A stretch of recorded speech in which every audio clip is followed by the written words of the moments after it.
Kapag in-apply yung brake, ayan, nakahinto po yan pero umiikot ang iyong torque converter, yung housing. Pero nakahinto yung turbine. Nakahinto din lahat ng pyesa mo sa loob ng iyong automatic transmission. Kung nakadrive ka, namreno ka, doon lang ihinto yung pag-ikot ng mga lining mo lahat. Doon lang po nare-relax ang inyong automatic transmission. Mga kapatid, magandang gabi po sa inyong lahat. Tulad po nung inilagay natin kanina sa ating channel na ipapakita po natin sa ating vlog kung paano nagtatrabaho talaga yung loob ng ating automatic transmission. Ito po ay sa abot lang ng maipapaliwanag ko sa inyo para naman hindi na po malito yung iba. Kasi nga po, sa dami na rin po ng vlog na ginawa ko, ang ikinalilito po nung iba ay bakit po sinasabi kong bawal mag-neutral. Unang-una, hindi ko sinasabing bawal mag-neutral.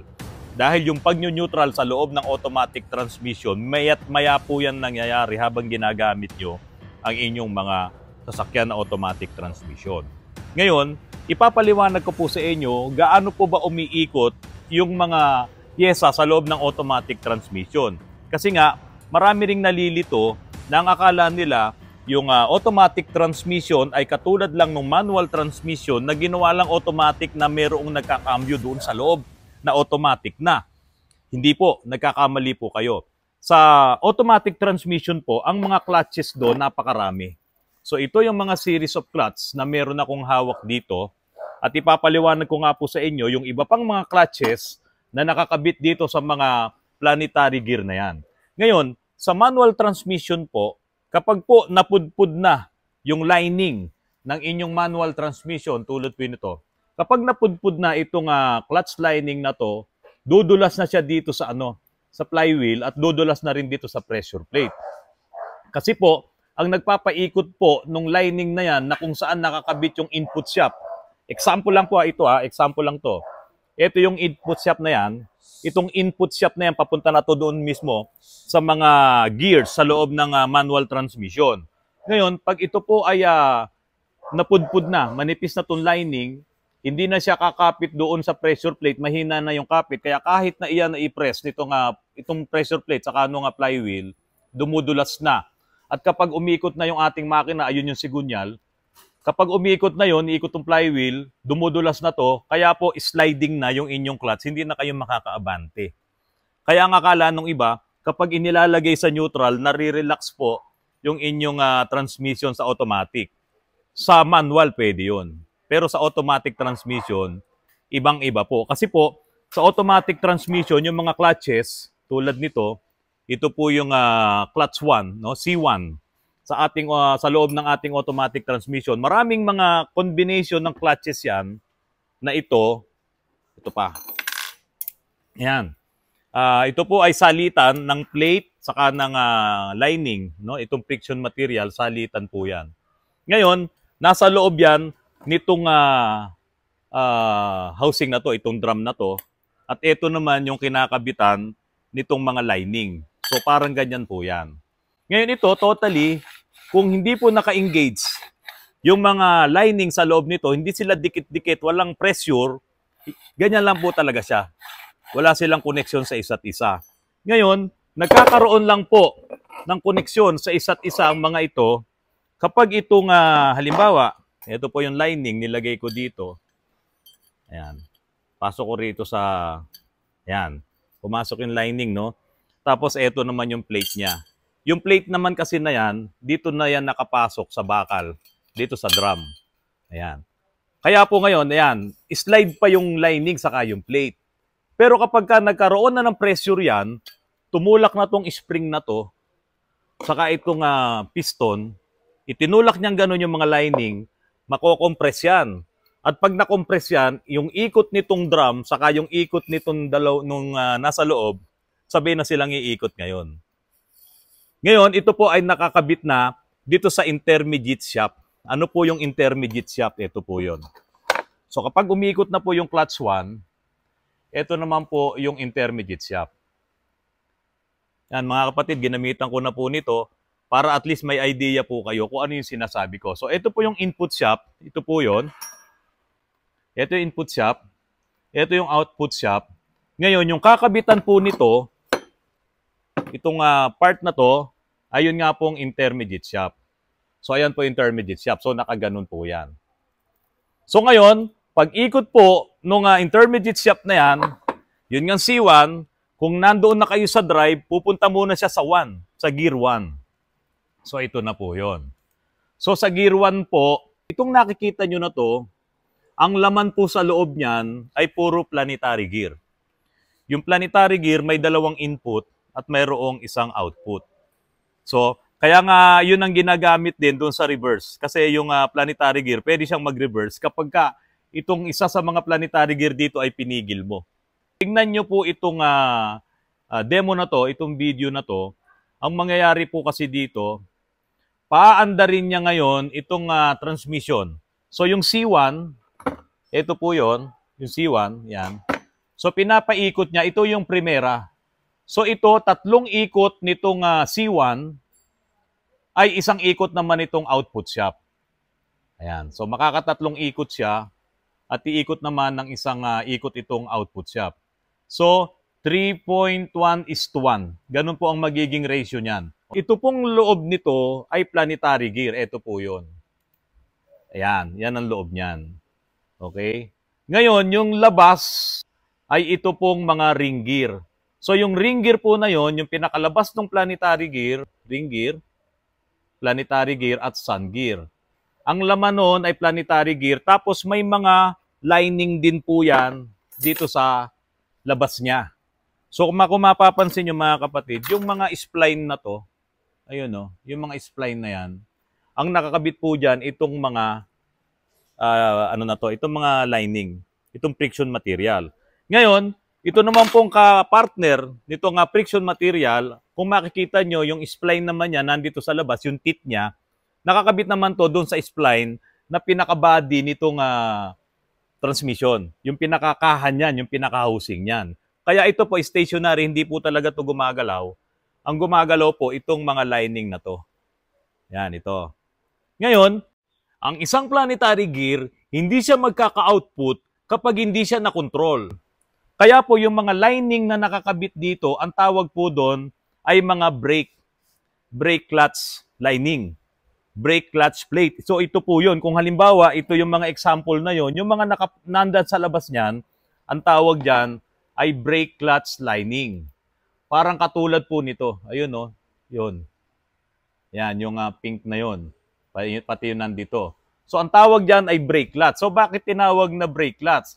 Kung mapapansin nyo po, yung ginawa nitong nasa video, pinigil po niya, ayan o, pinigil niya itong pinakalabas nung assembly, no?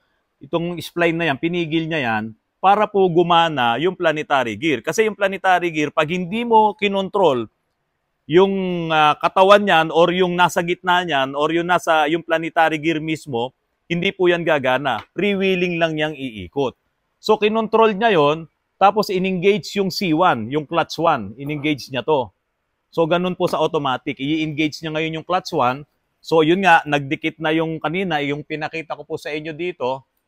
Ayan, nagdikit yung intermediate shaft. So iikot ngayon to. Itong intermediate shaft na nandito ngayon sa P3, planetary gear 3. So yung planetary gear 3 po na yon, ito po yung pinaka-primera. Iyan yung gear 1.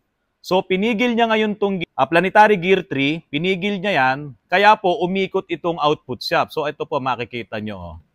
Ipigilin niya yan. So, habang umiikot, itong ating C1, na galing dito sa torque converter, yan, umiikot siya. Umikot ngayon ng isang buo rin itong ating output shaft. So, ganun po yun gumagana. Ngayon, kung halimbawa galing dito sa gear 1, pupunta ngayon sa gear 2. So, nandun ka na sa primera, pupunta sa segunda. Tignan nyo po, ang pipigilin naman niya ay itong gitna. Ito nga yung planetary gear 2. Ayan. So, habang pinipigil na yung planetary gear 2 at naka-engage din yung clutch natin, dito yung clutch 1. Ayun po, may nakalagay na clutch 1. Naka-engage yan, dikit-dikit yan.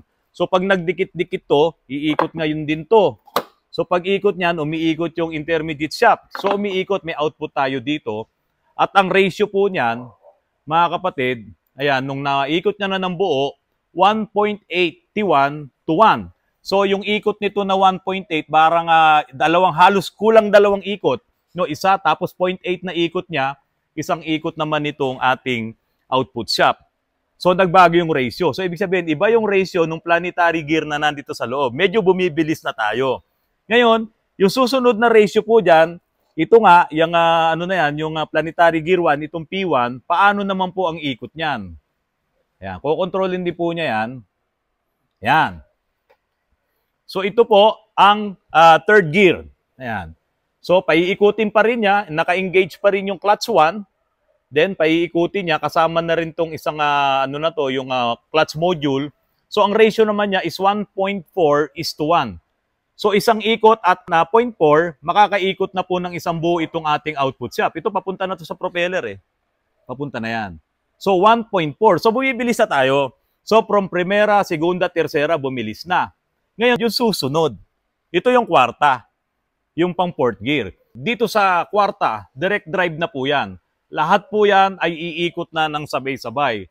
So, lahat ng tatlong clutches natin dito, kasama yung clutch module, pati yung C1, pati itong C2, yung clutch 2, lahat po yan ay sabay-sabay ng iikot. Kasi nga po, yan ay nakarekta na mismo dito sa ating input shaft. Ayan, tingnan nyo po yung rekta, lahat yan ay umiikot na. Ngayon, itong mga clutches na nandito, naka-free yan. Hindi po siya naka-engage. So, yan na po yung shift nung pinaka-direct clutch natin. So, diretso po yan, umiikot lahat. Kung ano yung ikot nitong input shaft mo, no? Kung ano yung ikot niyan, ganun na rin ang ikot ng output shaft. So, ito parang 1:1 na siya.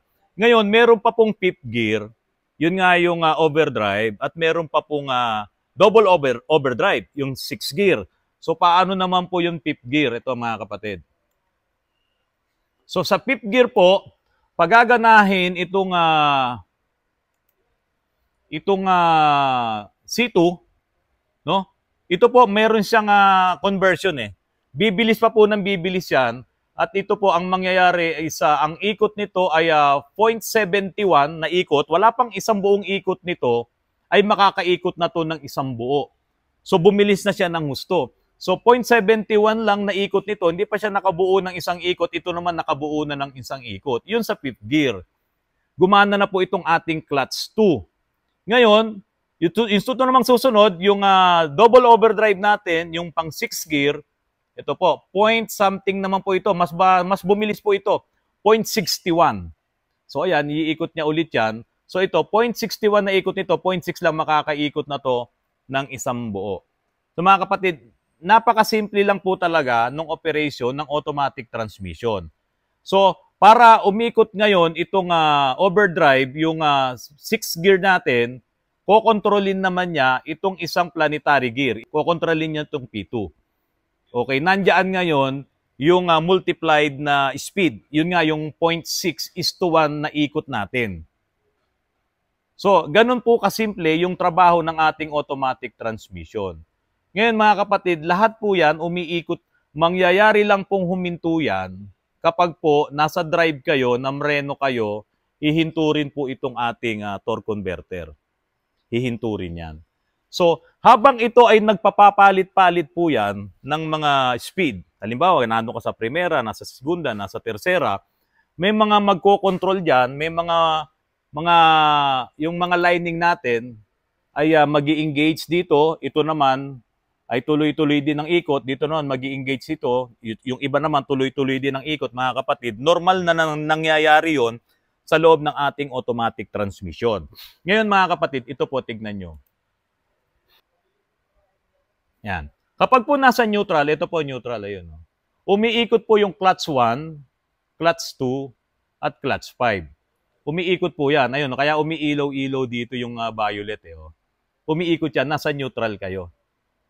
So, the only way po na talagang mapapahinga yung inyong mga clutch ay kapag po kayo ay nakadrive at namreno kayo, lahat po yan ay hihinto.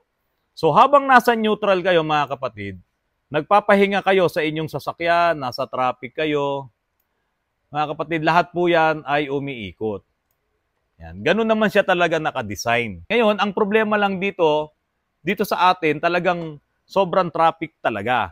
So, the more na napakahaba nung stay mo sa traffic, itong mga clutches natin na yan, C1, C2, C5, pati itong planetary gear 1, umiikot yan. Kasi ito ay nakakabit na rin po doon sa ating intermediate shaft. Talagang ito pong P1, ikot lang po ng ikot yan. Meron din po yung clutch doon sa labas. Meron din siyang mga nakakabit dito. Ang sinasabi lamang po natin dito, ang daming mga nasisirang mga transmission ngayon. Kasi given na nga na ikaw ay bumabiyahe, umaandar ka, natural na doon habang nagpapapalit-palit ng mga cambio yung ating mga automatic transmission, nandoon na po talaga yung friction. Kaya nga po, ang lagi ko pong sinasabi sa inyo mga kapatid, panatilihin nyo pong maganda yung inyong automatic transmission fluid. Kasi kung yan po ay mahaluan na ng dumi, nagkaroon na ng problema, yung continuous na ikot ng mga clutches natin, ito, saka itong mga plates na yan oh. So nagkakaskasan yan eh. Wala namang tigil ng ikot yan eh. Kung ilang million times na umiikot yan habang ginagamit mo. Ngayon, natural lang po, habang umaandar ka, katulad nito, natural lang yan na nangyayari yan. Ngayon, paano naman yung sobrang tagal mo doon sa traffic, sobrang tagal mo doon habang ikaw ay nakapark at nagpapahinga ka, gumagana po ng ganyan yan, lahat po ng inyong mga clutches. Tapos, eto naman po mga kapatid, yung pinaka planetary gear na meron tayo. So, ito yung P1, P2, and P3. So, ito yung sun gear, ito ngayon yung planet gears, at ito yung ring gear. So, kung wala pong kumokontrol dito sa planetary gear, parang neutral lang po lahat ng ikot niyan. So, gagana lang po yan kapag po may kumontrol tulad nito, naka-stop yung ating ring gear, kaya umiikot po ngayon yung ating sun gear. Pero kung yan pong lahat ay umiikot, wala pong magiging power na makukuha yan doon sa ating mismong torque converter na papasok sa kanya. Walang torque na makakarating dito. Kaya nga po yan, bago gumana itong mga planetary gear na yan, may mga clutch yan, mga brake clutch. Kailangan magkaroon siya ng brake clutch. So ito yung ring gear na yan, kailangan siya ma-brake, kailangan siya huminto para gumana naman yung mga gears doon sa loob. At makatulay sa kanya yung power na galing dito sa input shaft, papunta dito sa sun gear na yan at umikot po itong output shaft. So ito yung input shaft, gumana ngayon yung ating C1, yung clutch 1, at gumana rin po yung ring gear 5. So may kumontrol doon sa ating ring gear. Kaya ngayon, habang nakahinto itong pink na yan, yung ring gear na yan, makita nyo po umiikot po ngayon yung ating sun gear. Pero ito namang mga nandoon, patuloy lang silang umiikot kasi nga po walang naka-brake dito. So ayan, naka-stop siya. Kaya po meron na ngayon tayong output na umiikot dito. Katulad po nung ikot nitong blue at saka yung red, pareha. So ayan na nga po yung primera. Okay? Ngayon, ang pinagana naman yung C4, ito yung segunda. So planetary gear 2. So yan naman po ang nangyari. Gumana rin yung C1. So naka-engage din yung clutch 1 natin at pinagana naman po yung second gear. Ang ratio po niyan is 1.86:1. So ganun pa rin ang ikot niya. Kung ano yung ikot nung ating input shaft, ganun din po ang ikot nitong sun gear. Ngayon, yung susunod na speed po nito, mga kapatid, ay yun na nga pong tercera. So sa tercera naman po, yan. So ito yun yung green, ito yung P1, planetary gear 1. So ayan, naka-engage pa rin yung ating C1. Okay? Tapos planetary gear 1. So yun po, C1 gumana, saka itong C3 para po doon sa ating third gear. So yung third gear po, medyo mabilis-bilis na yan. Ang ratio niya is 1.4:1. Ayan. So ito po, papakita ngayon, yung sun gear na yan ay always connected to the input. Kaya tulad yung sinabi ko po kanina, yung P1 ay palagi po yung umiikot dahil palagi yan nakakabit doon sa input shaft. So ikot lang siya ng ikot. Ngayon, ang magko-command lang dyan para gumana yung ating tercera ay yung ating mga brake clutch. So mga kapatid, ito yung loob ng ating automatic transmission. Hindi gagana yung mga gears na yan kung wala itong mga clutches din na to. Kaya nga po, kung ang clutch nyo na yan nga, patuloy na umiikot yan, habang ginagamit mo yung sasakyan, ikot lang ng ikot itong mga clutch natin, at kapag yung automatic transmission fluid ay marumi na, sira na, nag-oxidize na, masisira din itong mga clutches na to at hindi niya na ngayon maibe-brake o mapapaikot itong housing nitong planetary gear. Kaya may pagkakataon kung masisira na nga yung mga lining na to, magi-slide na siya, hindi niya ngayon makokontrol yung ikot nito at pag hindi na control ang ikot nitong mga planetary gears na to, ay hindi mo na makukuha yung mga tamang kambyo. Kaya nga minsan, ang gumagana na lang yung Primera. Halimbawa, yung napakabagal mo, ito na lang gumagana sa'yo. Maaring ang buo mo na lang na mga lining ay yung nandito, itong brake lining mo sa Primera. Ito rin yung reverse. Kaya po, kapag nagkaroon ka ng problema sa Primera at sa reverse, ito na nga po yun. Kasi nga po, umi-slide na itong brake clutch mo dito sa P3. Planetary Gear 3, which is ito rin naman yung reverse na kinokontrol ng mga brake clutch lining. Ngayon, itong ating input, itong C1 clutch 1, napaka-importante din po niyan. Yan nga po yung nangyari doon sa automatic transmission na Fortuner na ito, hanggang ngayon nandito pa. Kasi ito po ay nabasag.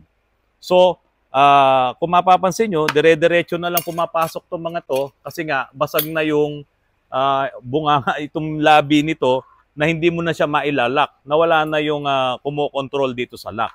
Ito yung nabasag. Ito po pang-anim na namin na gagawin.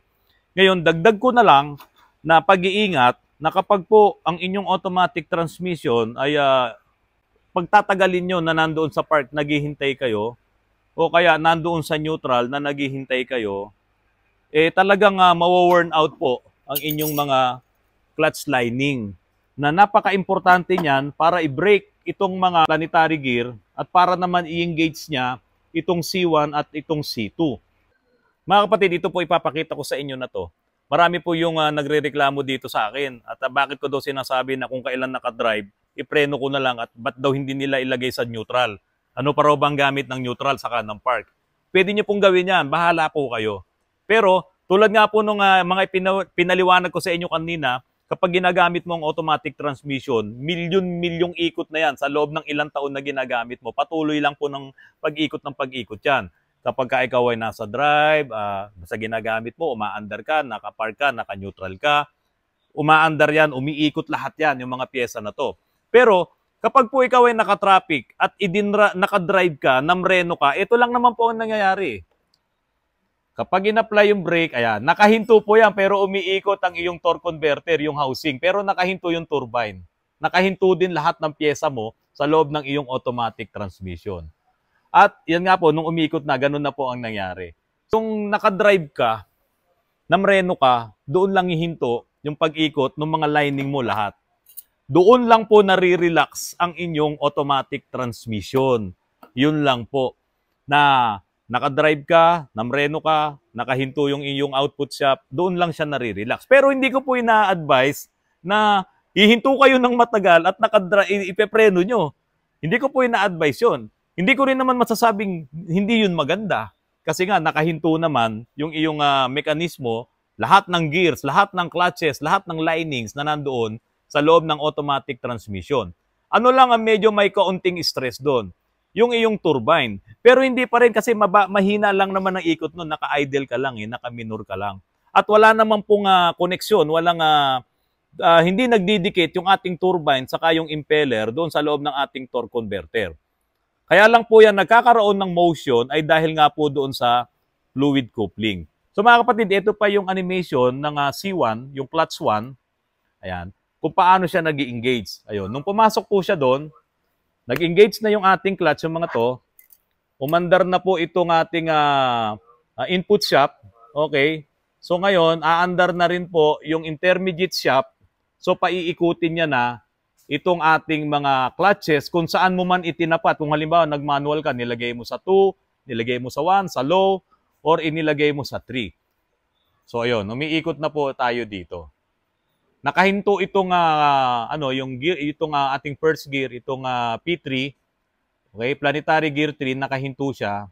Pero ito umiikot 'yan. Yun nga yung sinasabi ko sa inyo na walang tigil ang ikot nitong ating mga clutches saka nitong ating mga plates. So hihinto lang 'yan mga kapatid kapag po ikaw ay namreno at ikaw ay nakadrive. Ang isa sa pinaka-importante po, i-maintain nyo na palaging maganda ang inyong automatic transmission fluid. magpalit po kayo ng inyong mga automatic transmission fluid filter. Kailangan nagpapalit niyan. At hindi po dapat nag-overheat ang inyong automatic transmission. So, bumili kayo ng gadget kung paano nyo mamamonitor ang inyong automatic transmission fluid temperature. Importante po yun. Dahil once na masunog ang inyong automatic transmission fluid, simula na po ng inyong problema dahil ganito po ang nangyayari sa loob ng ating automatic transmission. Walang katapusang pag-ikot, walang katapusang kiskisan nung bakal at saka nung lining. Ito po yun. Walang katapusan yan. Magkakaroon lang, kaya lang naman talaga siya hindi nagkakaroon ng matinding friction ay dahil dun sa ganda ng iyong automatic transmission fluid.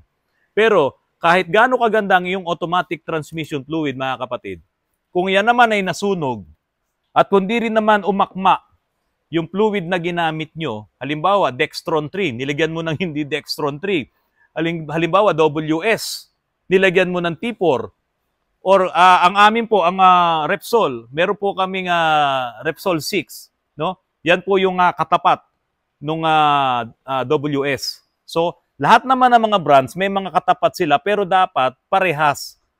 Okay? Dapat titignan nyo po yung specs ng inilalagay nyong fluid. Ngayon, kung maghahalo yung magkaibang brand or magkaibang specs, hindi po pwede yun. So, lagi nyo pong tatandaan na dapat tama yung fluid na ating ilalagay. At pinaka-importante po, hindi po siya dapat masunog. At kung marumi na, dapat siyang palitan, dapat siyang i-drain. Okay, mga kapatid, yun na muna po for the meantime. At sa mga susunod, dadagdagan ko pa po itong ating vlog tungkol sa automatic transmission. Sana po, nakakatulong po ako kahit paunti-unti. Wala po akong intensyon na sabihing mali kayo o tama ako, wala pong ganon. So pag-aralan nyo rin po, kahit na hindi po kayo mekaniko, kasi ito namang sasakyan natin, ay kayo ang gumagamit, kayo rin na makakasira kung hindi nyo po maiintindihan kung paano to talaga dapat alagaan. Di ba? So matagal na ang sasakyan nyo, thank you, buhay pa, maganda pa ang automatic transmission, the best yan. Pero marami ring mga modelo ngayon, bago pang modelo, sira na kagad yung kanilang mga automatic transmission. Magandang gabi po sa inyong lahat, mga kapatid. Salamat po sa patuloy nyo pong pagtangkilik sa aking channel na Auto Runs. Magandang gabi po sa inyong lahat.